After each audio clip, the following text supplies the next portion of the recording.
Veeam recently released the 23H2 upgrade package. The new features are Veeam Backup and Replication version 12.1 and the Service Provider Console version 8.0. For Veeam Backup and Replication, there are many new features related to cybersecurity.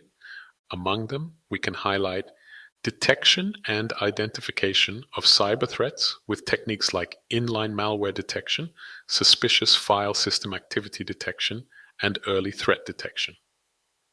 Respond and recover faster from malware by performing backup scanning with Yara, avoiding production environment reinfection with threat tracking and event forwarding to SIEM systems.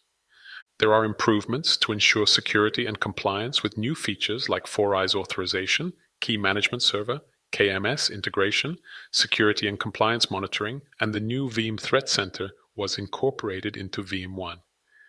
Regarding Service Provider Console version 8, new features were made available to Veeam Cloud Service Provider partners, such as enhancement of malware detection and security alerting, providing visibility into suspicious activity in the protected infrastructure, and a holistic view of customers' security vulnerabilities and alarms in a single user interface.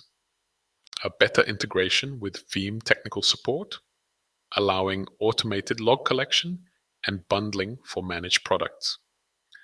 There are a lot of other improvements like improved upgrade logic for Veeam backup and replication, PostgreSQL log backup jobs monitoring, reporting, billing, and scalability. The upgrade process is straightforward.